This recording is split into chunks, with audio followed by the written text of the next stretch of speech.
Space Needle in Seattle, Washington will be overlooking the UFC event this weekend as we have middleweights Israel Adesanya going up against the streaking Joe Pyfer. Is it a passing of the torch matchup, or will the last style bender regain some of his confidence and get back in the win column? The co-main event features former champion Alexa Grasso looking to knock off the winning streak of Macy Barber in a rematch of a fight that Alexa Grasso did win by decision back in the day. Let's see if Barber has made the improvements to try to overcome the last defeat of her career. Just a quick reminder, we also have LFA 229 going down on Friday, which I'll have breakdowns for that on Thursday. And likely on Thursday as well, I'll be dropping my PFL Pittsburgh breakdowns, which will be going down at the same time as UFC Seattle. So a good chunk of MMA to get through this week. I got you guys covered. All right, let's get right into the breakdowns. We start off in the women's strawweight division as Alexia Thainara comes in at minus 620, going up against Bruna Brasil, who comes in at plus 470. Now, this is a rematch of a fight that took place about 6.5 years ago when Brasil was able to get the third round guillotine choke over Thainara, but I think it's clear that Thainara has made significant improvements since then, which has led to this 11-fight winning streak she now finds herself on, with her last 2 wins coming with the UFC. Now, in her first UFC fight, she ran over Molly McCann in the first round and got a submission. And the last time around, we saw her go out there and just dominate Loma Lookboonmee with multiple takedowns and significant control time, easily winning that fight on the scorecards. Thainara is a training partner of UFC flyweight Amanda Hebos. Very close training partners, but I think when it's all said and done, Thainara will be the one that has a better career. She's very aggressive in the offensive striking game and grappling game, which is often why you see her in the driver's seat no matter which matchup she's in. Her Contender Series performance was a tough one against Rose Conceição, but she still managed to dominate that fight even against an LFA champion. I believe Thainara's aggression is a big part of her success in her game, and her ability to establish top position once she gets to her grappling makes her even harder to deal with for a lot of her opponents. And she's only 28 years old. She's getting better every single time out, and I think we're going to see a perfect contrast of when she first fought Bruna Brasil to when she fights her this weekend. Now, switching over to the Bruna Brasil side of things, she's coming off of a pretty boring decision loss against Ketlin Souza at the beginning of February. Brasil is stepping in for injured Stephanie Luciano, and this seems like a spot for Brasil to remind herself that she's still decent, but also an opportunity for Thainara to showcase how much she's improved as well. Brasil is a fighter, in my opinion, that has more mental issues than actual skill or physical issues. She's athletic, she's fast, she has some good range to her striking style. She likes to pick opponents apart from distance. She has a mediocre grappling game as well when she can rely on it. But to me, she just seems way too gun-shy in her fights, which is why Ketlin Souza, Kong Wang, and even Loma Lookboonmee are able to beat her pretty convincingly. Her wins against Shi Ming, Molly McCann, Shauna Bannon, those are fights where she goes into them knowing she's much better than her opponents and actually going out there and executing her game plan and winning them pretty clearly. But when she goes up against fighters that are able to stay away from her distance striking game, corral her up against the cage, clinch her against the cage, similar to what Ketlin Souza was able to do, we just see Brasil kind of freeze up and allow opponents to just dictate the pace of fights, and she ends up losing them. So now here in this matchup, or this rematch against Alexia Thainara, Brasil is looking to go 2-0 against Thainara to try to get that confidence back as well. Their first fight, very close, very sloppy, but very close, right? Both women still very early in their career. Back when they faced each other in November of 2019, it looked like Thainara aggressive, moving forward, throwing big, winging, reckless shots, landing a few takedowns, getting some good control time, defending the submissions and arm bars that were coming off the back from Brasil. And Brasil was able to just kind of counter Thainara in the striking game as well with her jab. But it was clear after that second round that both women were very exhausted, very gassed out. So much so that Brasil needed her corner to help her back to her feet to get back to the stool. And then in the opening seconds of round 3, Thainara goes for a takedown. She gets caught in a guillotine and doesn't really fight it all that much considering how tired she is. And we got the tap from her. But I think we're going to see a complete opposite this time. I think Thainara has learned from those mistakes. You can see it in the 11-fight winning streak that she's on right now, and she's very aggressive, and I think she'll bring that aggression here against Brasil. I don't know if it's so much so to the point she'll actually get a finish. I think she'll dominate Brasil pretty easily here with that forward pressure, taking this fight to the ground, keeping Brasil on her back and dominating her from top position. So I like Thainara here. I don't mind her at this chalky price either. I think she's more than worthy of being a parlay piece. I'm just struggling a little bit in terms of the method of victory. 8 of Thainara's 13 wins have come by submission. It's possible she can pull off another one here, but in terms of my official prediction, I'll go Thainara and Thainara by decision.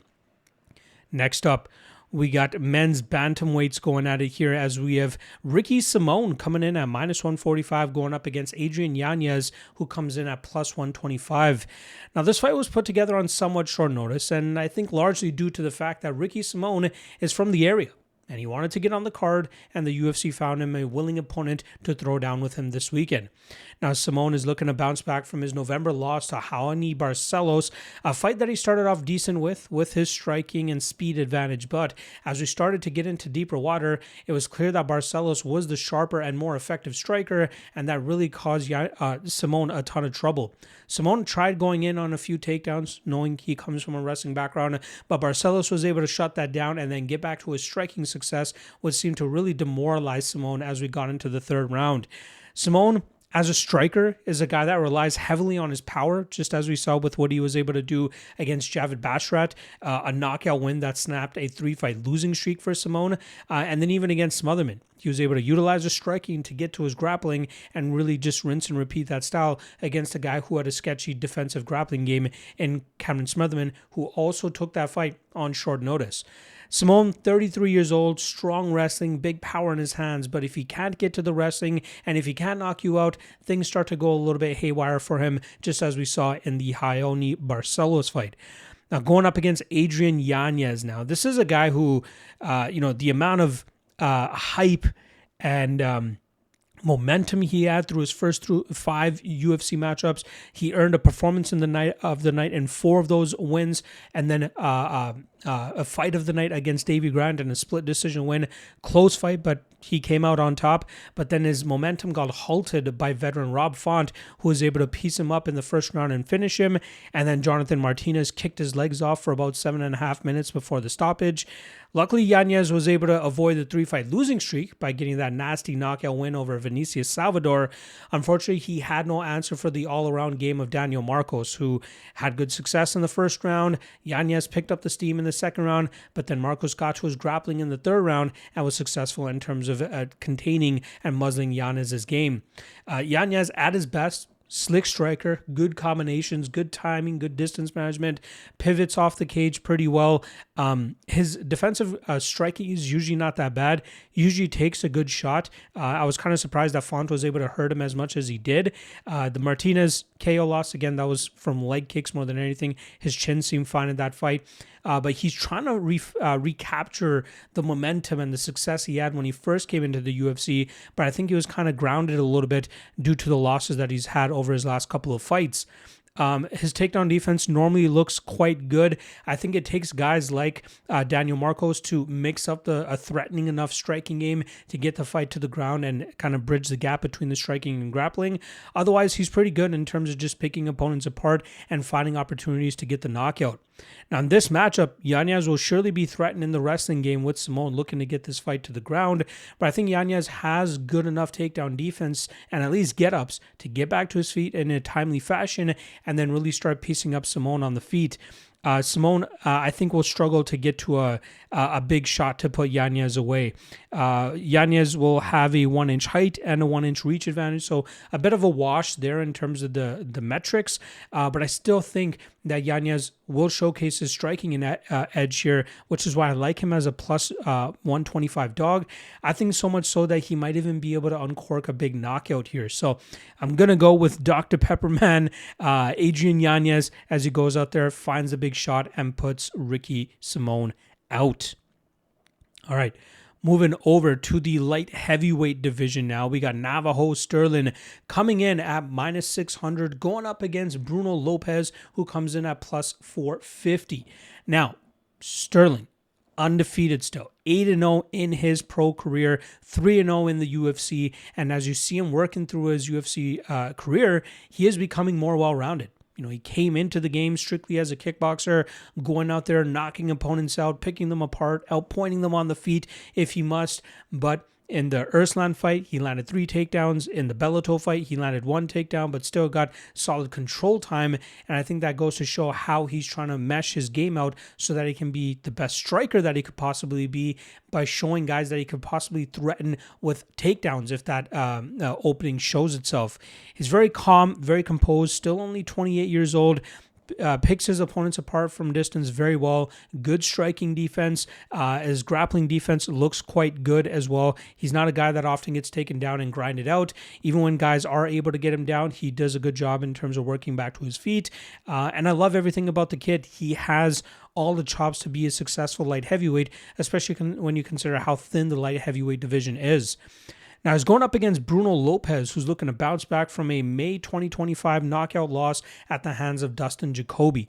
Lopes, I was happy to cash him as a plus 200 underdog in his UFC debut against Magomed Gadzhiev. That was a fight where he halted most of Gadzhiev's grappling and then outstruck him with a higher pace and won that fight on the scorecards.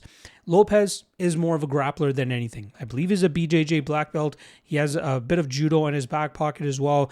When you see him with enough of a grappling advantage over his opponents, he gets them to the ground and he gets to work right away. It's fights like the Sazanyani and the Gadzhiev fight where you see his striking chops. Matchups where he has good enough grappling to defend against the grapplers, but then better striking than the grapplers to go out there and put numbers on them and eventually find a barrage of shots to put them away as well, like he did against Sazanyani on the Contender series to earn his way to the UFC. He's a solid light heavyweight, but it depends on the stylistic matchup across from him to determine whether he's actually going to be successful or not. And seeing that he's a minus 600 underdog, plus 450 underdog to a minus 600 favorite here in Navajo Stirling kind of goes to show what's kind of expected of this matchup. I think Stirling has good enough defensive grappling to force Lopes to strike with him. I think Stirling will pick apart Bruno Lopes on the feet, and I think it's just a matter of time before he clips him with a big enough shot to put him away. Jacoby's not a big finisher, and for him to even go out there, hurt Lopes as repeatedly as he did, I'm expecting Stirling to replicate that type of success and come through with another big knockout win as well. So I'm going to go I'm going to go Navajo Stirling here. I'm going to go Stirling by knockout. All right, moving over to the women's flyweight division now. We got Casey O'Neill returning after over a year and a half on the sidelines, coming in at plus 115, going up against Gabriela Fernandes, who comes in at minus 135. Now, starting off on the O'Neill side of things, like I said, she hasn't competed since August of 2024 when she went out there and swept Luana Santos on the scorecards, even getting a 10-8 in the third round on a few of the judges' scorecards. That helped her snap a 2-fight losing streak. She was struggling against Jennifer Maia, who had a striking advantage and was able to keep O'Neill away from her style. And then Lipski da Silva, I should say, who was able to pick O'Neill apart and then eventually get the second round submission. O'Neill has, for a large part of her career, gotten away on her physicality and athleticism. She utilizes her strength as well in terms of just working opponents to the mat and kind of just smothering them on the mat and getting TKOs or submissions. I believe she's a BJJ brown belt, but at her best, I think she's one that can go out there and really dictate the pace in the striking game with her hard-nosed striking style. Technically speaking, there are some shortcomings to her game there, but she commands the pace of fights pretty well, so that allows her to just march her opponents down and land big shots, just as she did against Luana Santos. She has been out of action, like I said, for a year and a half. I think a lot of that has to do with some injuries and nagging injuries that she's dealing with. I was trying to scour the web to find out what exactly was the reason she's been out for so long, but I couldn't really find it other than the fact that you see her training sometimes with a bit of a knee sleeve, and we know she's had an ACL injury after her fight against Roxanne Modafferi, which kept her out of action for over a year. So maybe that's what she was dealing with. She's also changed training camps. You know, she's throughout her career would train at Bangtao Muay Thai every now and then. But after her loss to Ariane Lipski, she went down to Fight Ready, started training with those guys, got very close with Gigi Canuto, who's obviously doing big things with the LFA promotion. We saw her corner her a few times as well. But it seems for this training camp, she's gone back to Bangtao in Thailand and primarily focused on training with those guys over there. Now she's going up against Gabriela Fernandes, who slumped in her first two UFC fights, came up short against Jasmine Jasudavicius and Teresa Bleda, both women who were able to stifle her on the ground and keep her on her back, but she managed to bounce back with 3 straight wins now. She was able to outstrike Carly Judice in a close fight, largely due to Judice's output. The next fight, she got dominated by Kong Wang for the majority of that fight until she landed a perfect counter to wobble Kong Wang and eventually take her back and put her to sleep with the rear naked choke. So a bit of a comeback victory for her there. And then against Yulia Stoliarenko, that was a matchup where she had a significant striking advantage and her grappling defense held up well enough for her to keep that fight in the striking game, where she was clearly at an advantage and she was able to touch up Stoliarenko en route to a decision victory. Fernandes is best when she can stick and move. She's strong, she's athletic, she has good, or at least stinging power in her shots. Her defensive grappling has improved ever so slightly, but still a part of her game that you need to keep an eye on. Obviously, Judice, Wang, and Stoliarenko are not crazy good takedown specialists. Stoliarenko has a little bit of a judo background that she's been leaning on to get her arm bars, but she just couldn't provide the strength required to get Fernandes to the ground. And I think we'll see future opponents of Fernandes look to still challenge her in the grappling realm because of the first 2 losses that she had in the UFC. She trains at the MMA Masters as well down there in Florida. I don't think too highly of that gym. I think the other notable fighter coming out of that gym, Priscilla Cachoeira, who obviously we know is a very mediocre UFC fighter as well. Now in this matchup, I honestly expected Casey O'Neill to be the favorite, but it seems like steady money is coming on Fernandes to push her to that minus 135 line.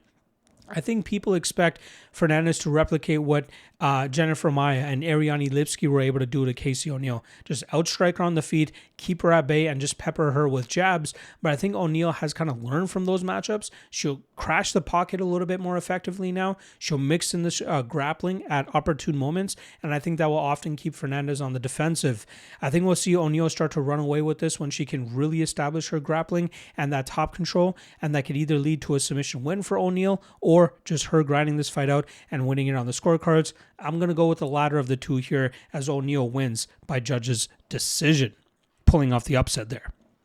All right, next up, let's go to the heavyweights now as we have Marcin Tybura coming in at plus 110, welcoming UFC newcomer Tyrell Fortune, who comes in at minus 130. Now, Tybura has a 14-9 UFC record. He is coming off of a knockout loss to Ante Dalia from back in September, a fight where Dalia showed Tybura no respect in the striking game, and that allowed Dalia to just walk him down, land big strikes, and eventually find the knockout about 2 minutes into that fight. That snapped the 2-fight winning streak of Tybura, who was able to stifle Jonathan Dinez on the ground and get the second round stoppage, and then a very close decision win over streaking heavyweight prospect Mick Parkin. At 40 years old, Tybura is still very competitive considering heavyweight standards. He's a BJJ brown belt, has a decent enough striking game, again, for heavyweight standards. Usually when he is beaten athletically or has a huge disadvantage in a certain realm of the game, that's where we often see him come up short. Right, sometimes he's not going to be able to stand up to the power of a guy like Ante Dalia, but if he can get a guy like Dinez to the ground, he can avoid that. He couldn't. I think he was caught off guard by the submission from Sergey Spivak, who seemed to just accept the fact that Tybura was going to take him to the ground, and Spivak threw up an armbar and was able to catch Tybura in it. Tybura is an underrated heavyweight, in my opinion, a guy that can go out there and really do everything, and it has a good gas tank to go 15 minutes, not to mention the high-level UFC experience he's had ever since being in the promotion for like 10 plus years at this point in time. Now he welcomes Tyrell Fortune into the fold, who has a 17-3 pro record, and when he made his pro MMA debut back in November of 2016 under the Bellator banner, there was a lot of high praise and high potential for the guy, considering he was coming from a credentialed wrestling background. He started his career 8-0 and then eventually went on to face Tim Johnson, who was able to get the knockout victory over Fortune halfway through the first round. His hype has largely fizzled out since then, as he's now gone. As he went 6-2 through his next 8 PFL tour fights. He was with PFL after the merger for a few fights. He ended up getting heel hooked by Sergey Bilostini, which marked the end of his PFL run. That one was kind of surprising. Usually his grappling and defensive grappling is good enough to stay out of those types of spots, but I think that's one that kind of caught him off guard. But he went back to the regional scene, got 3 dominant wins over a former tough competitor and Myron Dennis, then a quick knockout over regional heavyweight journeyman Tony Lopes, and then a quick, a third round TKO over Demario Dennis. I think a large part of the reason Fortune is getting this opportunity is, one, the UFC is in dire need of heavyweights who are actually going to be competitive, and 2, Fortune's from that neck of the woods, right? He's from Oregon, which is just a state south of Washington, and I think that's a large reason as to why he's getting this opportunity, but also to keep Marcin Tybura on the card after Walter Walker was forced out of it. At his best, Fortune puts on a solid grappling pace, very strong wrestling, good top pressure, improving striking game as well. And being one of the main training partners of a guy like Waldo Cortez Acosta, you really expect Fortune to start honing in on that striking style and being more successful with that game. Now here, coming in against Marcin Tybura, obviously Tybura has the strength of schedule advantage, right? The guy's gone out there and fought the best and the worst of the heavyweight division and been more successful than not. Whereas Fortune, he's fought the best that PFL and Bellator threw at him, and he was kind of murky with that the style there. But in terms of how these guys actually match up, I think the grappling of Fortune can really help him keep this fight in a position where he feels comfortable.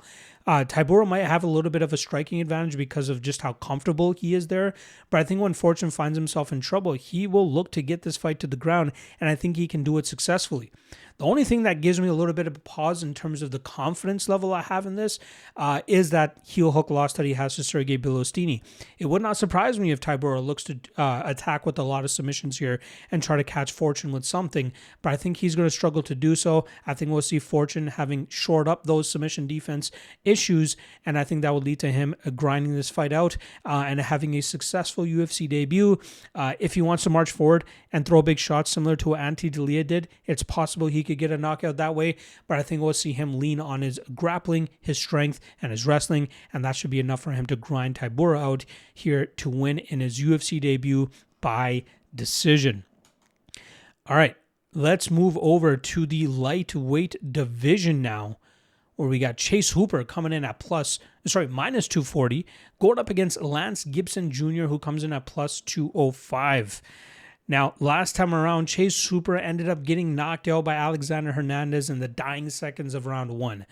Now, it's a very unfortunate way for Hooper to have his 5-fight winning streak snapped, especially in a fight where it seemed like he was getting a little bit comfortable fighting Hernandez at distance. He had a big height and reach advantage that night. He was able to keep Hernandez at bay for most of that, avoiding the big shots of Hernandez, largely utilizing a kick-heavy game. I think it was just a matter of time before he eventually got to his grappling, but he just couldn't find the right opportunity to get there. And unfortunately, he goes for a combination near the ending of that round and gets absolutely blitzed and put up by Hernandez. Very, very unfortunate. I feel like you could have given Hooper, the few seconds to kind of survive that and go into the second round, but stoppage was a stoppage. And that's one of those spots where, I'm in the breakdowns, I picked Hooper to win, didn't bet him or anything like that, but I was... I bet the under 2.5 in that at minus 105, which I was happy to cash there. But I did highlight the Alexander Hernandez round 1 knockout at plus 1,300, and it came through. So very bummed that I didn't actually end up taking that myself, but I am happy that I was able to at least acknowledge it. Hooper at his best obviously looks to get fights to the ground. He's a wizard on the mat. His striking will always be what it is. He needs to find a happy medium between, the reckless striking approach he showed against Vyacheslav Borshev and then the tepid style he showed against Alexander Hernandez. If he can find the happy medium there, I think he'll be more successful in terms of finding ways to get fights to the mat a little bit more efficiently so that he can actually work on the strength in his game, which is that wizardry level BJJ he brings to the table. He's still only 26 years old, so he's getting good experience throughout his career now, and I think that's obviously going to help him if he maintains staying at this level and then fighting better competition. Now, he's going up against Lance Gibson Jr., who finally got a shot on the UFC stage back in December when he went up against King Green in a short notice matchup, which was his UFC debut as well. He was a guy that was being pushed by Bellator for a long time, didn't really end off that run with much success as he got knocked out by Vladimir Tokov. He ended up going to the regional scene, fighting in the Washington area, got a knockout win, got a submission win, and then the timing just all worked out perfectly for him to get that opportunity against King Green. But tough one for him, right? The result reads split decision loss for Gibson, but I thought it was obvious that he lost that fight. That was a fight where, Gibson Jr. was utilizing a lot of lateral movement, trying to find the right opportunities to blitz and attack King Green, but King Green was doing a great job with his volume, with his counter-striking, with his jab down the pipe. Gibson tried initiating the grappling. I think he got a takedown in the second round, but outside of that, didn't really have much success. And he's a guy that, has grown up in the MMA world. His dad's, I believe, a former UFC fighter. His stepmom, Julia Budd, who's a pioneer of women's mixed martial arts, even fought on a few of the same cards as Gibson Jr. During the Bellator days. So he's always around it. He's obviously athletically very gifted, but I think that's what he leaned on more so throughout his career to beat the lower level guys and get the type of record that he had. But as we're seeing him fight, more skilled fighters, things might not work out for him as well. I wish he would throw with a little bit more power. He seems to have the physique and the athleticism to be a pretty big power striker, but we don't see that type of confidence from him. I think he tries to take fights to the ground to feel a little bit more dominant, a little bit more safe, but that's obviously going to get to a point where that's not going to work out that well for him as he faces more skilled opponents in the UFC. This is a tough one. One that I like Chase Hooper just because of his submission game, and I feel like he can find a way to finagle Gibson into the grappling realm.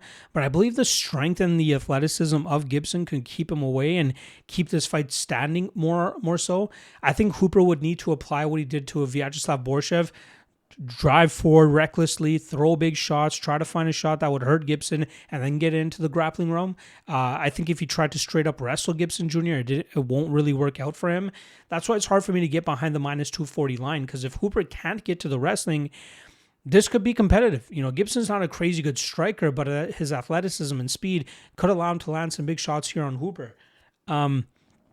Also an interesting aspect of this fight, both guys from the Washington area. So it'll be interesting to see who gets a bigger pop here. I'm going to say Hooper because of his UFC run thus far, whereas Gibson's a little bit more newer on this scale.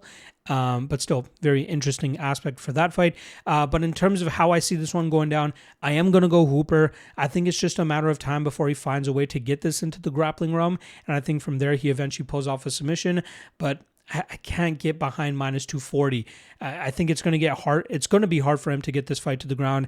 But if he's reckless with the striking, the openings will be there. So I'll go Hooper and Hooper by submission. All right, next up, we got, lightweights here. Ignacio Bahamondes coming in at minus 300, going up against Tofik Musayev, who comes in at plus 250.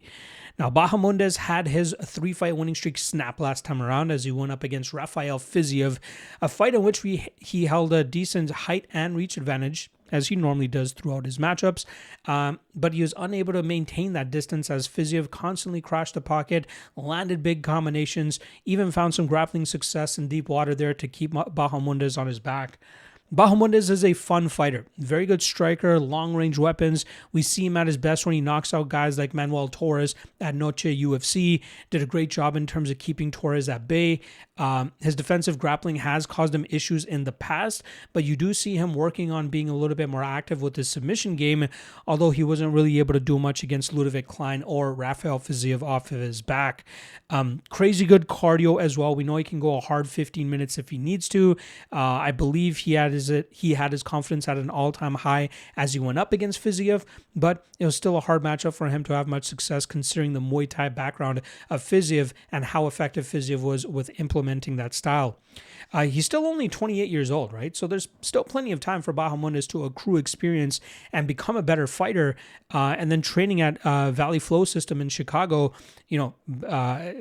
always training alongside Bilal Muhammad. Charles Radke is another guy that he's often mixing it up with. I think Juliana Pena has come in and out of that gym every now and then.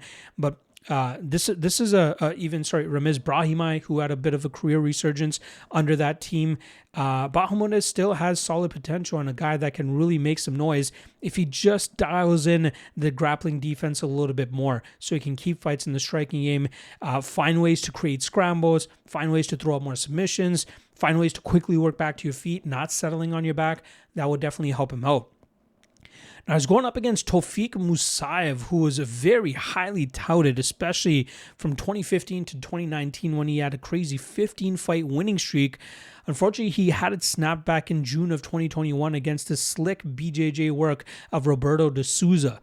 That sent Musayev to Bellator, where he went 1-1, and then eventually returned to Rizin, where he was able to get 2 knockout wins. Then the UFC decided to bring him in, which made sense considering they were making their debut in Azerbaijan, which is where Musayev is born, and I believe he still trains out of. But unfortunately, they gave him a very tough task in terms of going up against a guy in Miktaybek Orolbay. Musayev is a power puncher with a decent enough grappling game, but he could not handle the grappling pressure and top pressure of Orolbay, and that ended up with Musayev losing by a first-round Kimura. Musayev is a menace on the feet. He throws big power, and again, he has a reliable enough grappling game depending on the level of opponent he's going up against. And that's what he's going to need to do in most of his fights to have success, especially at the UFC level. This is one of those matchups against Bahamondes where we'll probably see Musayev throw big shots and then try to hide takedown attempts behind it to try to keep Bahamondes on his back. The issue is, I don't think Musayev has a good enough top game to really control Bahamondes as effectively as Fiziev did, nor as effectively as Ludovic Klein did. I think we'll see Musayev struggle. I think this will get back to the feet. I think Bahamondes will pick Musayev apart. I think the recklessness of Musayev will lead to him walking onto a big shot from Bahamondes, and I think we see Bahamondes eventually get a finish. The under 2.5 is very intriguing here at -145. The recklessness of Musayev with the counter-striking ability of Bahamondes and the aggressive submission game of Bahamondes, I think we'll see a finish opportunity open up. Whether it's Musayev getting that knockout or Bahamondes getting a club and sub or straight-up knockout, I'm expecting a finish in this matchup, and I'm expecting it to be the Chilean fighter, Ignacio Bahamondes, who gets this fight done inside the distance. All right, let's move over to another lightweight fixture here as we have all-team violence member Terrence McKinney coming in at -170, fighting a hometown fight here, going up against Kyle Nelson, who comes in at +145. Now, Terrence McKinney, maybe, I don't know if he's exactly from Seattle, but I know he's from Washington. So, home state fight, I should say, for McKinney. He's looking to bounce back from a submission loss that he suffered at the hands of Chris Duncan. That was a fight where we saw a classic McKinney style. Every single time we see McKinney touch foot or step foot in the octagon, this guy fights the exact same way every single time. He throws big strikes. He tries to find the knockout pretty quickly. If he sees the opening for a takedown, he'll go for the takedown. He'll smash through the guard, get to a dominant position, get to the back of his opponent, and find a rear naked choke. That is unless, of course, he knocks his opponent out quickly on the feet. But we've seen now that if you can withstand that early barrage, there are going to be opportunities for you to counter McKinney and just take advantage of his very poor ability to manage his gas tank. We saw in the Duncan fight, Duncan was able to eat all the big shots from McKinney, get back to his feet after a takedown, and then as soon as Duncan landed a clean elbow, it looked like McKinney was looking for the exit. Duncan followed up with a barrage of ground and pound to try to get the finish. It seemed every time the referee kind of called for McKinney to move, otherwise he was going to stop the fight, McKinney just did enough to move, but he wasn't getting out of danger anyway. That's when Duncan found the opportunity to lock in the anaconda choke and force the insta-tap from McKinney, who, again, I really believe was looking for the exit after getting hurt from that elbow. And that's kind of just McKinney's style. The guy knows he's not getting paid by the minute, so he tries to get the finish quickly, or knows that the chaos that he instilled right away, even if it leads to him losing, is enough to potentially still go out there and win a fight of the night bonus because of his style. I love seeing McKinney on the card because it's always guaranteed, at least since he's been in the UFC, that the under 1.5 will hit. Now just listen to these numbers. He's gone 7-5 in the UFC through his 12 fights with the promotion. 21 of his 25 fights have finished in round 1. 24 of those 25 fights have finished under 1.5 rounds. All 12 of his UFC fights have finished under 1.5 rounds, with only 2 of them reaching the second round, yet still finishing under 1.5 rounds. Need I say more? Crazy explosivity, decent wrestling game, very aggressive for the finish, but looks for the exit if he can get it done within the first couple minutes. Now he's going up against Kyle Nelson, who is coming off of a decision victory. I believe that was back in October, where he was able to get the win over Matt Frevola. Now, that was a very weird fight where Nelson was seemingly losing the first round as Frevola was mixing up the game pretty well until the dying seconds of round 1, when Nelson hurt Frevola very badly, followed up with a big ground and pound. And once the round came to a close, there seemed to be a little bit of confusion whether the referee had stepped in to stop the fight or the referee had stepped in to get a to signify the ending of the round. So to see Nelson going from a state of celebrating and acknowledging that he won the fight, that he got the TKO, to realizing that the fight was still going on, I'm sure there was a bit of an adrenaline dump for him there that he had to try to work back from in that second round. Because we saw Frevola have some success in that second round, so much so to the point that 2 judges actually scored that round in Frevola's favor. Luckily, Nelson was able to get things back on track in the third round, and he was able to win that fight by decision.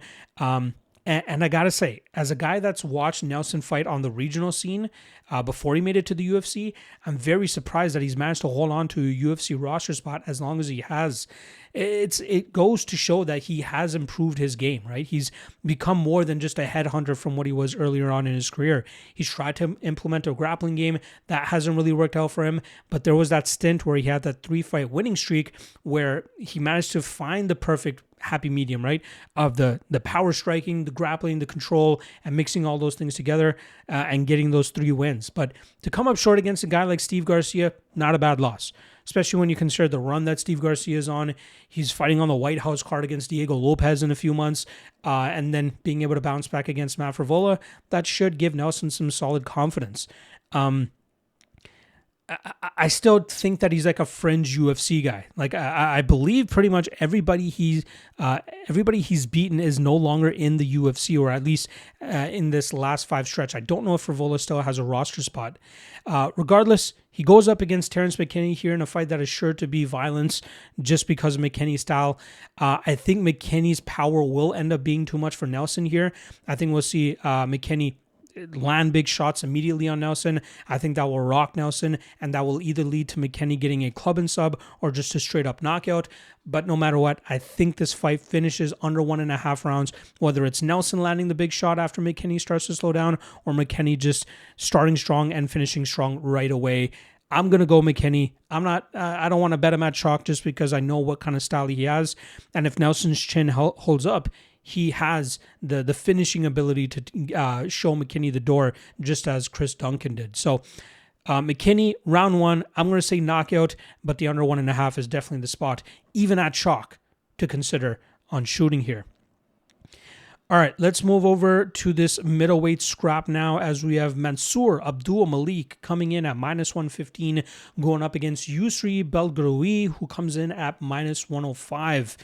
Now, Abdul-Malik brings in a 9-0-1 record, that one draw being that fight that he had against Cody Brundage. Now, that Brundage fight was a weird one, right? 2 judges scored round 1 for Brundage. It was a very apprehensive showing from both guys, as it seemed like they were both kind of careful about the amount of power that was coming back their way. Then we started to see them open up a little bit more in the second round, and that's where Abdul-Malik had more success. And then in the opening seconds of round 3, we saw a headbutt that started the finishing sequence. And on the night, we saw Abdul-Malik win by TKO, but Brundage ended up appealing that loss and managed to get the fight changed over to a draw. I believe retroactively, the commission took a point away from Abdul-Malik, which ended up causing the fight to go to a draw. Regardless, Abdul-Malik returned to his finishing ways last time out as he just walked through Antonio Trocoli and got a standing guillotine finish in the first round. Easy win for Abdul-Malik there.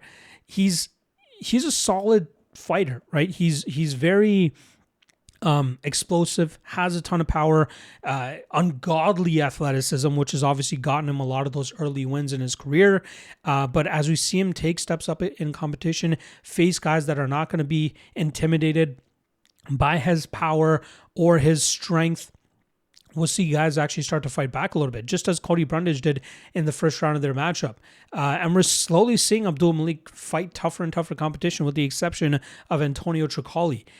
He's a solid athlete. Now it all comes down to whether those skills are really starting to line up with his physical capabilities to know if this guy can be a true contender in the middleweight division. And he's only 28 years old.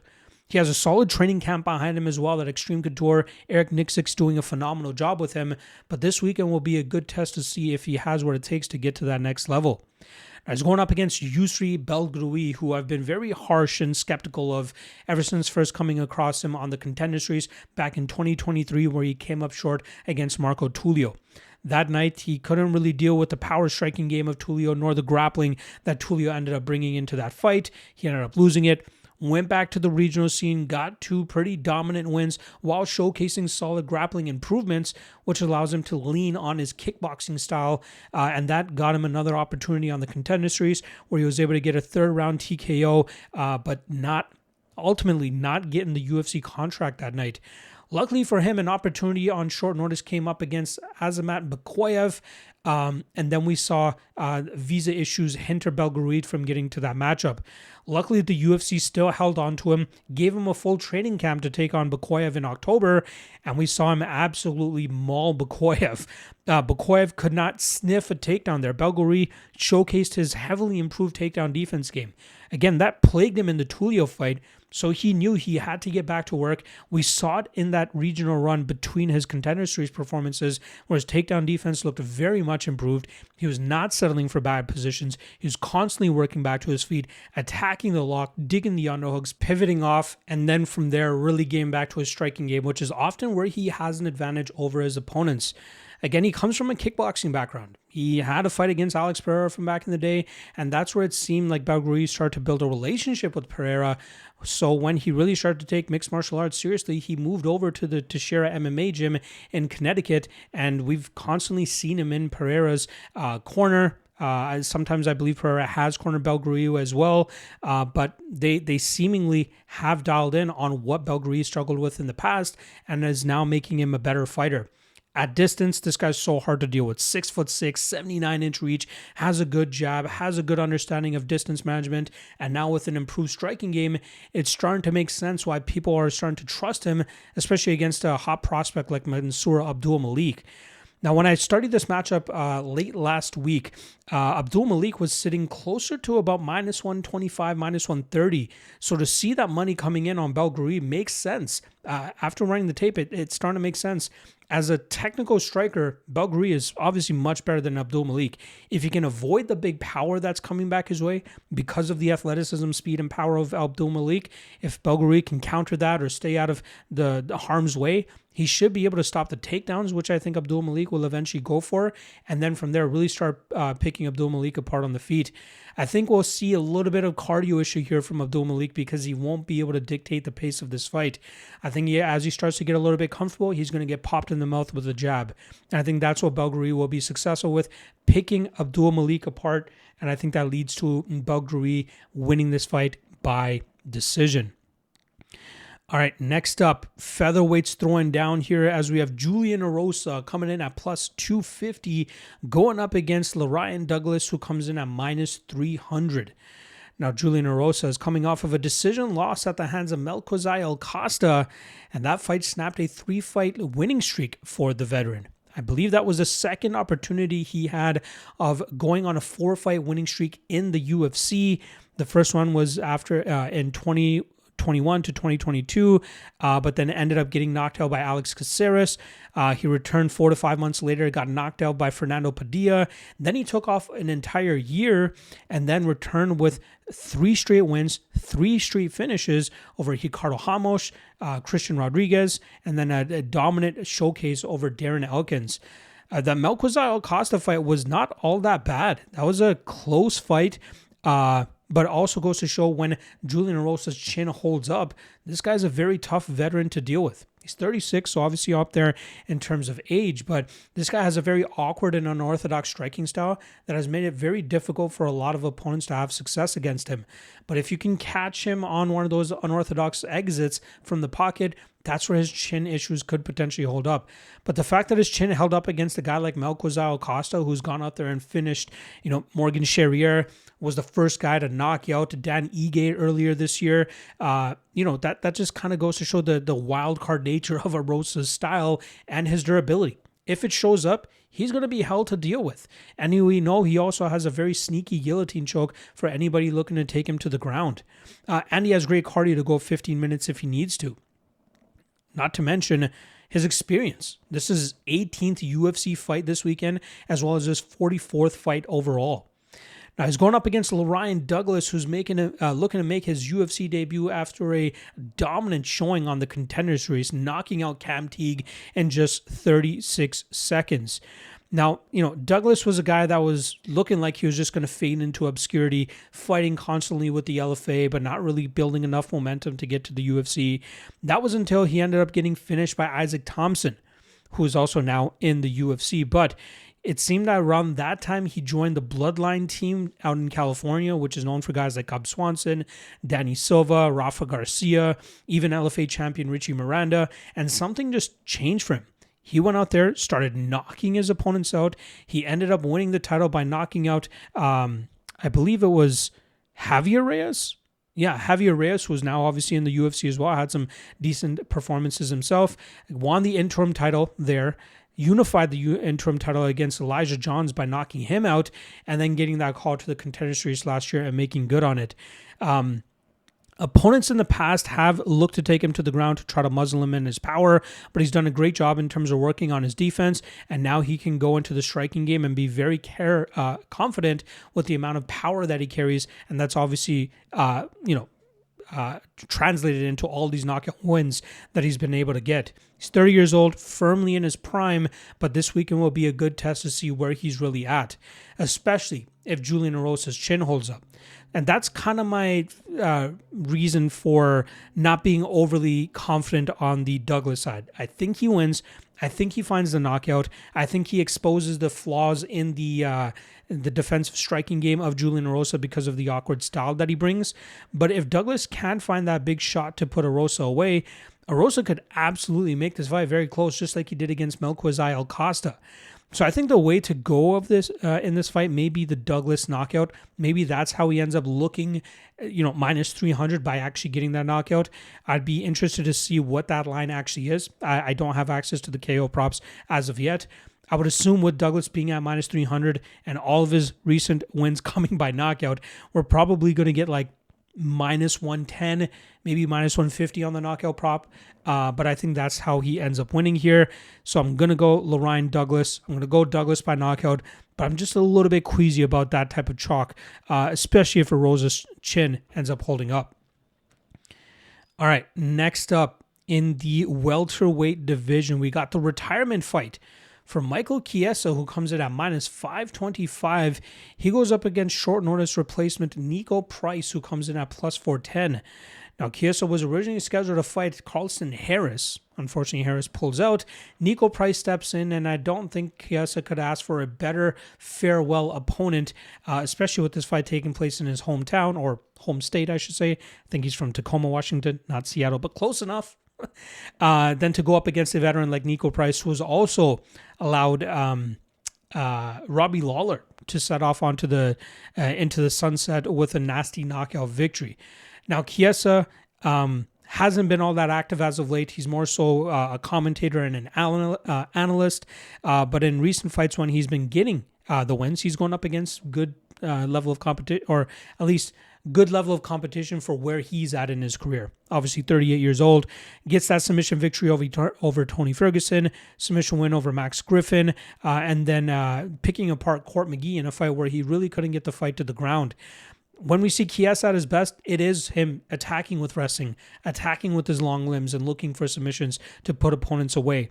When he's losing, he's not able to get to that style. But luckily in the Court McGee fight, he knew if he just kept a high enough pace and output that he'd be able to chip away at McGee and easily win that fight on the scorecards. And that's exactly what ended up happening that night. I'm a fan of Chiesa. I like his grappling style. I like his pace. I like the submissions that he likes to threaten with. And I think that this is the perfect time for him to decide to hang up the gloves. Especially when he was facing the higher level guys, the Sean Brady's, the Kevin Hollands. You see him coming up short in those fights, and that's probably around the time that he's like, I'm probably never going to fight for a title, so why even bother fighting? Now he's going up against Nico Price, who I gave a little bit more credit than a lot of people did going into his short notice fight against Nikolai Veretennikov just about a month and a half ago. That was a fight where I thought the line was severely mispriced. I did not see anything special about Veretennikov. I didn't think Veretennikov was going to be able to get to grappling here against Price, but I overlooked the durability issues of Nico Price, man. This guy does not look like he can take a shot anymore. It seemed like anything that Veretennikov hit him with, Price was reacting badly to, and he eventually ended up getting TKO'd. How he's getting cleared to fight a month and a half after that, I don't know, but it works in Michael Chiesa's favor. Price at his best, aggressive fighter, long, lanky, awkward frame, deceiving power as well, although it's been a long time since he's won a fight by knockout. He also has a sneaky front choke series when he finds those positions, but a guy that's largely gotten by on his physicality as well in the past, and that's why he's been able to beat the Alex Moronos and the other guys he's been able to get a win against. Now here against Michael Chiesa, it makes complete sense why Chiesa finds himself at minus 500. Chiesa should be able to get this fight wherever he wants. I think the best way for him to win this fight, get Nico Price to the ground, and I think from there it won't take all that long for Chiesa to eventually find a submission. I think if Chiesa throws with enough heat on the feet, he might be able to knock Price out as well. Take advantage of maybe the fragile chin of Nico Price right now, but I think Chiesa is going to look to avoid the power of Price, take him to the ground, find that submission spot, get the rear naked choke more than likely, and force the tap. So I don't mind parlaying Chiesa at this number. I know he's at the end of his career. This is his retirement fight, but Nico Price at this point in time is a layup fight for him to get a big win in front of a home state crowd. So I'm going to go Chiesa and Chiesa by submission. All right, that makes us move over to the flyweight division now as we have a rematch between Alexa Grasso, who comes in at plus 145. She goes up against Maycee Barber, who comes in at minus 170. Now, Grasso has that Shevchenko rivalry firmly in her rearview mirror. We saw, obviously, the big submission win she was able to get after Shevchenko made a mistake with her spinning attacks. Then we saw a draw in their rematch, which really didn't make any sense. I think everybody had that fight scored for Shevchenko, but one wayward scorecard that gave Grasso a 10-8 in the final round, which made no sense at all, caused that fight to be scored a draw. And then we got the third fight at Noche UFC, and we saw the clean grappling of Shevchenko keep Grasso on her back and easily grind that fight out. Grasso tried bouncing back a few months later against Natalia Silva, but Silva was able to sweep Grasso on the cards. It was a tough stylistic matchup for Grasso. We just saw her try to get a few takedown attempts, didn't really work out for her. We know Silva's style is very frustrating and hard to deal with, and Grasso just couldn't really get to her game. She's strong in the clinch at times, as we saw the first time she beat Maycee Barber. Her BJJ has significantly improved throughout her career, hence that submission win against Valentina Shevchenko. But I think at her best, she's a solid technical striker with good combinations, good footwork, and good volume and output at times.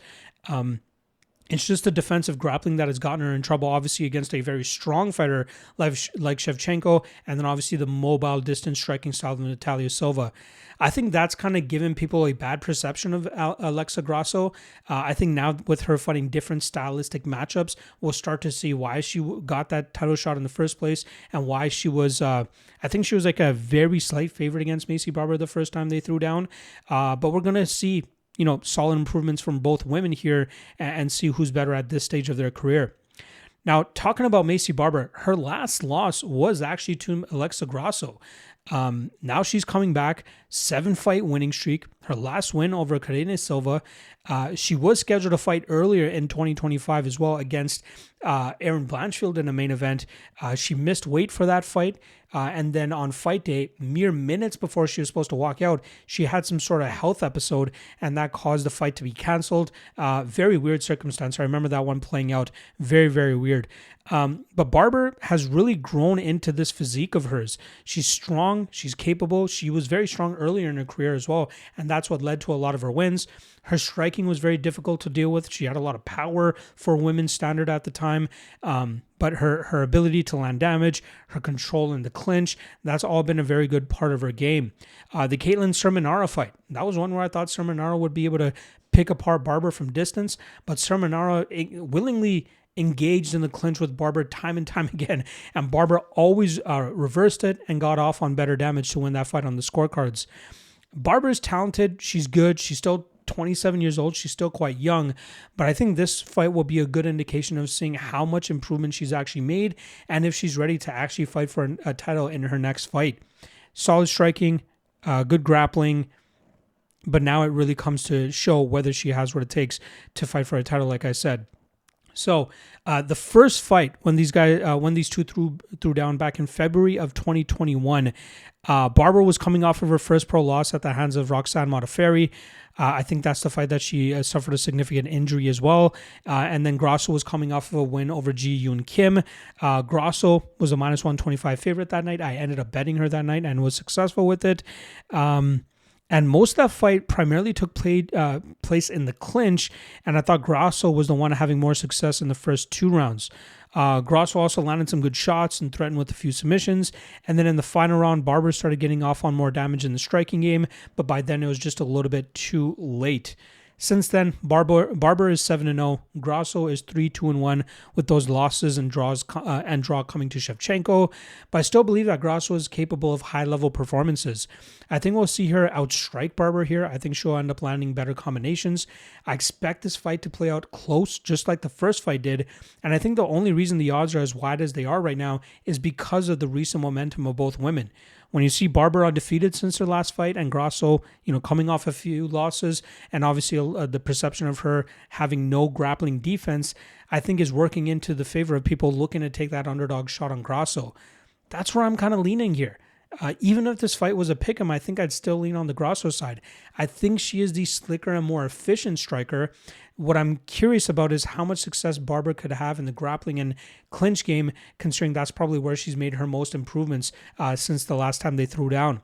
But I'm still going to lean Grasso here. I think she'll end up getting more control. I think we'll see her land more damage, land the more effective shots in the striking game, and I think that should lead to Grasso winning this fight on the scorecards. Very close fight. Very, very close fight. Seems like the public is on the Barber side of things. I'm going to go opposite here. I'm going to go Grasso, and Grasso by decision. All right, let's move this over to the main event now. Middleweights throwing down. We got former middleweight champion Israel Adesanya going up against streaking prospect and rising contender Joe Bodybags Pyfer. Now let's start off on the Adesanya side of things, who has really been slumping as of late. 1-4 in his last 5 fights. Obviously, lost the title out to Alex Pereira, won the title back against Pereira, but then lost a fight against Sean Strickland, a fight in which that a lot of people expected it to be a routine title defense. Did not end up being that way, as Strickland put the pressure on Adesanya and did not relent, hurting him numerous times in that fight, but ultimately winning that fight on the scorecards. Then Adesanya took some time off, came back for that grudge match against Dricus du Plessis, and still didn't really look himself. He was a little bit tentative, had some decent success, but then in deeper water, we saw du Plessis really start to pressure. Adesanya got a little bit lazy, and that led to Adesanya ended up getting clubbed and subbed. And then last time around, February of 2025, we saw Adesanya headline a fight night against Nasruddin Imavov. He looked decent in the first round, picking Imavov apart. It was looking like it was going to be a classic Adesanya performance. And then in the opening seconds of round 3, we see Imavov land a big shot on Adesanya and hurt him badly to eventually win that fight by knockout. So it's a few things for me here. Adesanya, getting a little bit older. He's 36 years old. That's something to take into consideration. Something that was very good about him as he was coming up in the UFC and obviously dominating as a middleweight champion was that his defense was on point. He had the speed and the reflexes to avoid the big shots from his opponents. He was setting traps. He was springing them on his opponents. It's not working out as much for him anymore. His takedown defense, very high level, but we're seeing that start to fall apart a bit. And that's where some opponents have managed to have some success against him. But that durability, that chin, he used to rely on his evasiveness, but that's starting to slow down a little bit as he's starting to get up there in age. And that's why these guys are able to land these big shots and hurt him. And I don't know if he can keep taking these big shots anymore. They might just wobble him and not just put him out completely, but still, like the fact that he's getting clipped, the fact that he's getting hurt, that goes to him possibly slowing down and not having as much success at this stage in his career. Now, he's going up against Joe Pyfer, a guy, if you guys have been following me for a while now, you know that I'm not all that high on him. I've constantly looked to fade him. Obviously, you had the Jack Hermanson win where we were able to cash Hermanson, I think about like plus 200, plus 250. But he's managed to rally back with knockout wins over Marc-Andre Barriault, a dominant showcase against Kelvin Gastelum. Struggled a little bit with Abus Magomedov in the opening round of that fight, but then the resistance and the pressure he started to apply really caused Magomedov to slow down, and that led to Pyfer getting that second round finish. But Pyfer's really accruing the necessary experience to be successful at this level. Earlier in his career, he was a big grappler who would just look to utilize his BJJ background to get opponents to the ground and smother them. Then he started to rely on his big knockout power after that TKO injury loss where he broke his arm against Dustin Stoltzfus on the Contender Series, start to become a knockout specialist. Then we saw him start to sprinkle in more of his grappling like he did against Abdul Razak Al Hassan. Even in the Kelvin Gastelum fight, he started leaning on that a little bit more. Big power, good wrestling, good grappling, very strong, very physical fighter as well. But it seems like the technical aspects of his game are really starting to come together. Now here against Adesanya, this one has got me going back and forth over and over again. The one fight that's coming to mind for me that's kind of making it even harder to have confidence on either side is the Usman and Buckley fight. I kind of wrote Usman off and I was like, Buckley's probably going to find the big shot and knock him out. And I'll admit to this day, I still haven't watched that fight. I got to go back and watch that fight to see how Kamaru Usman overcame the knockout power of Buckley. And it probably looked like Usman doing Usman things, right? High pace, high cardio, high wrestling, smothering approach, and nullifying Buckley on the ground. Why I'm referring to that is that, I've always believed in Usman. I've always believed in Adesanya. Am I willing to predict against Adesanya now because of what his recent form has looked like? Because when he's fighting a clean fight, he's doing what he did in the first round against Nasruddin Imavov. Can he get away with doing that against a guy like Joe Pyfer? Maybe. We know Adesanya has a 2-inch height advantage, a 5-inch reach advantage as well. But we know once Pyfer connects, not a lot of guys can really stand up to that type of power. The other aspect of this is if Pyfer goes out there and strictly wrestles, he could have some success there as well. Adesanya might show decent takedown defense, but I think Pyfer is strong enough to keep him in some of these bad positions and then expose a potential submission spot where Adesanya, sometimes he kind of lacks in the submission defense game. So I feel like I'm going to be on the fence the entire fight week for this fight. As of right now, as of this recording, I'm going to lean on the Pyfer side. I think we see Pyfer connect big shots early or his wrestling open up submission opportunities for him. I hate that I'm saying it because I always look to fade Pyfer, but I feel like Adesanya is just in that stage of his career now where things are just not going right for him. And to go up against a dangerous finisher like Joe Pyfer, probably not the best matchup for a guy like Adesanya to take right now. So I might hate myself for it. I don't even know if I'll get to the betting window on it. I'm going to see where this line goes throughout fight week, but I'm going to go Pyfer. I'm going to go Pyfer inside the distance. Maybe club and sub. Maybe something similar to what Dricus du Plessis did as well. This could potentially be one of those spots where Adesanya just picks apart Pyfer from distance and just runs away with this as Pyfer starts to slow down. But as of Monday of fight week, I'm going to go Pyfer inside the distance. Mediocre confidence. Let's go Pyfer inside the distance. All right. That is a wrap on the UFC Seattle breakdowns. Let's get to the recap for this past weekend's tracked plays. Not the greatest weekend. Again, this has been a rough year for a lot of people. Regional's not doing too bad, but in terms of the UFC, it's been a bit of a shit show. But let's start off with the first fight, or the first event that I have tracked here for this past weekend. Cage Warriors 203, we do quite well. Our lock of the night play hits with Connor Patterson going through and absolutely making short work of Georgios Daskalakis. Very surprised we were getting that good of a line on him. I took full advantage of it. Christian Soda cashes as our dog of the night play. Plus 140, easy runs through Caleb Mahowian. Again, very surprised that was a plus money side. Wesley Maia has an absolute war with Ali Sarwa. Very crazy fight. So many instances where Maia nearly got finished. So many instances where Sarwa nearly got finished. But ultimately, it's Maia who ends up winning the title and winning decision. Minus 180 probably wasn't the spot in hindsight, but I'm happy that we were able to cash that ticket. Then we had our dog of the night play with Daniel Conrad, who got starched immediately by Jordan Vucenic. Bad play for us there. Stephen Hill, never betting that guy again. BJJ Black Belt, who put himself into a triangle choke. Absolute blacklist. Good win for Leon Nowen, but we lose on minus 125. Stephen Hill there. The Tarek Powell over 1.5 comes through for us at plus 110. He gets upset by Stefano Catacoli, who constantly got the back of Pell and was able to grind that fight out. I knew it was going to be competitive. I expected Pell to win, but we still cashed a ticket on that fight because I take the plus money over 1.5. And then the under 2.5 in the Jordan Vucenic fight easily comes through for us at minus 105. I kind of had that as kind of like a safety net for my Daniel Conrad underdog bet. So the Vucenic fight ends up being a bit of a wash there, considering the under cashes but not the Conrad side. So we cashed 5.15 units there on Cage Warriors 203. Very happy with the performance that we had on that card. Then is when the woes begin. Then we have PFL Madrid. We'll go top to bottom here. We had a quarter unit sprinkle on Yassin Najid, who had a very good first round against Franco Tenaglia. Seemed like he started to fall off in that second round. But I think a large part of that had to do with the dislocated shoulder that he had, which ultimately stopped the fight after the second round. But at plus 400, didn't look too shabby. Our lock of the night play, Mark Ewan crumbles in the first round against Gino Van Steenis, minus 170, closed minus 225. Ewan just walks himself into a big shot and gets knocked out. Bad read there. Mathis Daragran, plus 200, was looking very, very good. Won the first round.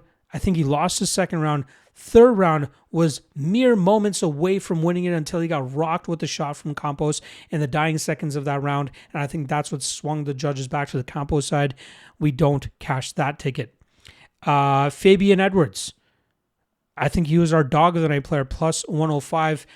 This is where I have a little bit of an issue with what the narrative was surrounding the finish there. Everybody was surprised to see Fabian Edwards grappling in that fight. Goes to show how many people actually watch tape. Fabian Edwards has grappled in the past and been very successful with it against certain opponents. He saw the opening there against Van Steenis and he went for it, but he wasn't expecting to get knocked out by elbows the way that he did there. I don't think anybody was expecting that.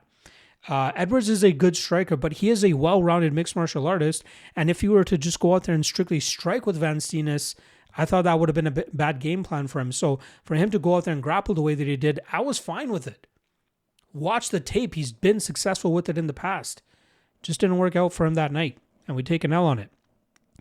Then the Jose Augusto plus 105 shot we take on him. I didn't get to watch most of that fight, but it looked like Vassell was just too strong for him, ended up TKOing him. I'll take the L on the chin there. Jacinta Austin would have been a lock of the night play if she was not coming off of such a lengthy layoff, but I'm happy to still have cash on her at minus 150. Borja Garcia, very weird approach that he took against Rafael Calderon. He had like the back position clinch up against the cage for the last 2 rounds and just worked on the calf of Calderon the entire time. Got broken up a few times, but Garcia got right back onto it and pretty much cruised in that fight. So he cashed minus 160 there. The Kevin Cordero and Luciano Pereira under 2.5 seemed free. Minus 135, easy cash there. And then we had a 2-unit parlay where 3 of the legs cashed. AJ McKee, easily somewhat easy cash against Adam Borix. Claudio Pachella, easy cash against David Mora. And then Chanel Darrow was our UFC, like that, easily cashed against Ravina Oliveira. But Ernesto Schizano, absolute shit show performance for him. It seemed like he gassed halfway through that fight, and Giordano just put together more work than him. Very bad performance from Schizano, so we take an L on that parlay. So for PFL, -8 units. Not a good look. The Mark Ewan one I'm most upset about, but very, very bad spot there for PFL. And that rolled us right into UFC London, which not many good times there either. So let's go through it. Our dog of the night, he wasn't our dog of the night play. We had Axel Sola come short against Mason Jones. Looked really good in that first round up until he got his eye cut open. And then Jones really started to rally back after that. Jones is just a dog, man. This guy makes up for some of his athletic shortcomings with just how much of a dog he is. And he really put it on Sola that night to pull off the win there. So we take an L at +110. Losine Keita, lock of the night play. Very surprising. I'll say this. I thought the clearest round of that fight was round 2 for Keita, and one of the judges scored it against him. Absolute travesty. That's a split decision loss there for Losine Keita. I thought, personally, once the scorecards were about to be read, I thought Wood had done enough in rounds 1 and round 3. But seeing that some judges gave Keita rounds 1 and rounds 3, but the most obvious round for Keita not being scored for him by one of the judges, absolute blasphemy. But still, it shouldn't have been that close to begin with. Hence, it shouldn't have been a lock of the night play. So I'll take complete responsibility for that. -5 units on Losine Keita there. Shamrock loses as a +105 dog of the night play for us. I'm so embarrassed to have backed Shamrock in that spot. I gave him the benefit of the doubt in the first fight against Nurullah Aliyev, but to get pieced up like he did against Al Sawadi, horrible. Absolutely horrible. I hope he gets cut. I am never backing Shamrock ever again. Or maybe the UFC gives him another spot and we have another opportunity to fade him, but horrible, horrible fighter. And then Curtis Campbell. I knew that he wouldn't have as much grappling success early against Danny Silva, but I expected him to stay on the gas and eventually have those grappling scenarios be successful in rounds 2 and round 3. But Silva seemed like he was fighting with he had a chip on his shoulder and just put an absolute beat down on Campbell. Credit to Campbell for trying to stay in that fight, constantly working back to his feet every time he got dropped. But the referee definitely saved himself or saved Campbell from himself, and Silva was able to get the TKO win there. So we take -4 units off of Campbell there. If Keita wasn't going to be the lock of the night play, Campbell was going to be it. I would have been wrong regardless. Then we had a sprinkle on Chanel Dyer by submission at +1,000 odds. It looked like she tried going to the grappling early in that first round. Didn't really work out for her. Then she saw she had enough of a striking advantage, and she ended up making the most of it. We do cash a 2-legger on Movsar Evloev and Michael Page at +121. Very happy to cash that parlay. The Evloev fight, I saw a lot of uproar that people were thinking that Murphy deserved to win that decision. Go back and watch the fight with no commentary. I thought live, Evloev round 1 in a very close round, could have gone either way, but I thought Evloev, with his cage control and some of the big shots that he landed, outdid the volume and the chippy shots that Murphy was landing. I thought Murphy won round 2. I thought Evloev stole round 3 in a round that was very tight going into those last 30 seconds, but Evloev landed the biggest shot of the entire fight in that round, even cut Murphy up with that shot and that barrage. That stormed the third round. 4th and 5th round, easy Evloev rounds. You take into consideration the point deduction, Evloev still wins 48-46. Watch, especially the first round back, with no commentary. I really believe 2 things. I saw 2 things on Twitter that, are things that I was thinking, and seeing other people see that as well kind of reaffirms it. One, people thought since Evloev did not wrestle that he automatically lost that round. Incorrect. And secondly, what was the other? Oh, the commentary and the social media post. After, going into round 2, you see the social media post, people scoring it for Murphy. I think there was a little bit of bias going on there. And last thing I'll say about that decision, I will never, ever give credence or weight to hometown robberies now. This is the perfect example. If there was ever going to be a hometown robbery of some sort, whether people see it as a robbery or not, it would have been this fight. Murphy would have gotten those first rounds, right? Murphy would have gotten the third round as well, but he didn't. So screw your hometown robbery narratives whenever you want to throw that into fights. It has no weight. Has no weight whatsoever. Anyway, getting back to the recap here. We cashed a 3-leg parlay, 2 of the legs from Cage Warriors. Cameron Stewart had a layup there. He quickly got the submission win over Valentino Greco. Joe Middleton found himself in a little bit of trouble against George McManus, but he worked through that submission attempt and eventually got his own submission to get the win. And then Iwu Baranuski makes short work of Austin Lane as everybody expected him to, and we cash a -120 parlay there. And then we had a 1-unit shot on Montas contra to Vicious to win in round 1. The fact that he didn't get that finish kind of goes to show what kind of year this has been. To not be able to get Antonio Tricali out of there in the first round, absolute travesty. Travesty. So all in all, we go -9.63 units on UFC London. Not a good look. I think all in all for the weekend, we ended up going down -12 units thanks to some luck from Cage Warriors. But it's been a horrible year. It's been a very bad year. I don't blame you if you don't want to tell your boy. Makes sense. Predictions, doing not that bad, right? I think we're hitting over 70% of our predictions. But in terms of actual spots that we're tracking and playing, hasn't been the best. So let's see if we can reel that in. One thing I did notice, last year, from January to like middle of March, had a bit of a slump. Not as bad as the one that I'm currently on right now. But we definitely picked it up going from April all the way to August. Absolutely smashed it. Broke through the hole that we dug ourselves into. Got into massive profit. And I'm hoping that this weekend will be the beginning of that as well. Not just the UFC, but LFA, which I've been absolutely killing this year as well. That's going down this weekend. And then PFL Pittsburgh. Hopefully we're able to bounce back after our poor showing at PFL Madrid. All right. That is a wrap on this MMA Lockcast episode. We'll be back Tuesday for our Tuesday live stream talking all things UFC London as well as UFC Seattle. Any other big things that are going to be coming out. Apparently, Jake Paul is announcing the rest of the Netflix MMA card tomorrow, aka Tuesday, so we'll probably be able to talk about that. One thing that I'm hearing is Mohamed Musayev has a big-time fight scheduled for that card. I don't know who his opponent could be. The only guy that would make me think that, the amount that they're hyping it up, the only thing that would meet that hype is if they're able to talk Demetrius Johnson out of retirement. That's the only other flyweight on the planet that's not signed to the UFC that would be a big enough matchup for Musayev. I could see Netflix producing the money that Demetrius Johnson would be like, you know what? I'll take this fight. I'll take this challenge. So who knows? But we'll find out tomorrow on Tuesday, and we'll talk about it on the live stream. All right, I'll see you guys then. Peace.